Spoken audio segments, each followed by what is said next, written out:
Hello everybody. तो हम पढ़ रहे थे मॉडर्न हिस्ट्री। तो यूरोपियों का आगमन, ये पूरा चैप्टर हमने कंप्लीट किया और सारांश पढ़ रहे थे। तो सारांश में एक वीडियो अपलोड किए गए है दूसरा। तो अब डच के बारे में स्टार्ट करते हैं। तो दूसरी यूरोपीय शक्ति जैसे कि अंग्रेज, फ्रांसीसी और पुर्तगाली की तुलना में भारत में डचों की उपस्थिति थोड़े समय तक थी। नीदरलैंड की यूनाइटेड ईस्ट इंडिया कंपनी की स्थापना वर्ष 1602 में हुई और वह व्यापक वित्तीय संसाधनों और राज्य संरक्षण के कारण पूर्व में अपना प्रभाव फैलाने में सफल हुई। डच ने पूरी 17वीं शताब्दी में पुर्तगालियों के प्रभाव को हटाकर पूर्व में मसाले के व्यापार पर एक अधिकार सुनिश्चित कर लिया।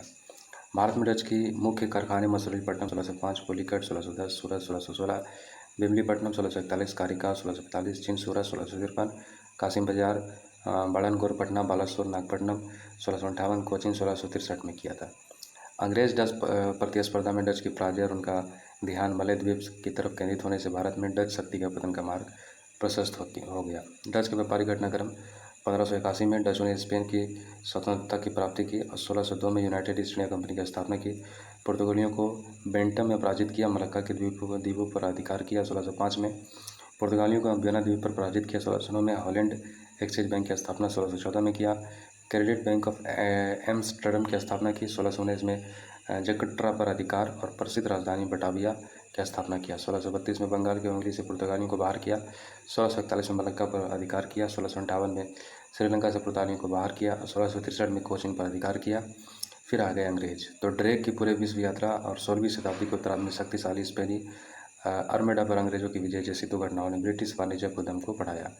महारानी एलिजाबेथ प्रथम चार्टर द्वारा 1600 ईस्वी में east India company the governor and company merchants of the London training into the east Indies के निर्माण के साथ जो है इसका रास्ता खुल गया। कैप्टन थॉमस बेस्टी पुर्तगालियों पर 1612 में विजय के साथ अंग्रेजों ने सूरत में 1613 में अपना प्रथम कारखाना स्थापित किया। तत्पश्चात थॉमस रो ने आगरा, अहमदाबाद और बड़ौच में कारखाने स्थापित करने की अनुमति मुगल सम्राट से जहांगीर से ले ली। पुर्तगाली दहेज के रूप में इंग्लैंड के राजा चार्ल्स द्वितीय के मुंबई प्राप्त करने से अंग्रेजों के नियंत्रण में आ गया। चार्ल्स द्वितीय ने मुंबई को 10 पाउंड के नाम मात्र के वार्षिक किराए पर अंग्रेज कंपनी को दे दी।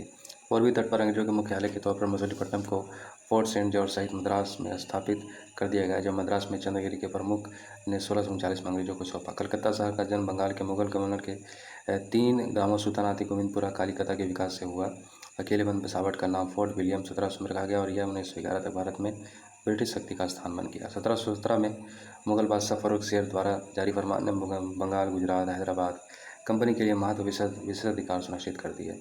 फिर आ गया फ्रांसीसी। लुई 14वें योग मंत्री कॉलबर्ट ने 1664 में फ्रांसीसी ईस्ट इंडिया कंपनी की नींव रखी और फ्रांसीसियों ने पौंडीचेरी को अपने मुख्यालय के तौर पर विकसित किया और जिसकी अनुमति फ्रैंकोइट्स मार्टिन मसूलीपट्टनम कारखाने का निदेशक कोवली कोंडापुरम गवर्नर शेख खान लोधी द्वारा 1673 में प्रदान की गई। यद्यपि फ्रांसीसी को डच और अंग्रेजों के विपरीत समस्याओं का सामना करना पड़ा, उनकी कंपनी को 1720 में perpetual company of the India के तौर पर स्वीकार किया गया। लिनोइड डू मास ने भारत में 1720-1742 के बीच फ्रांसीसी शक्ति का सुदृढ़ किया और बंगाल, कोरोमंडल एवं मालाबार तट पर अन्य कारखाने स्थापित किए। सर्वोच्चता के लिए आंग्ल फ्रांसीसी संघर्ष हुआ।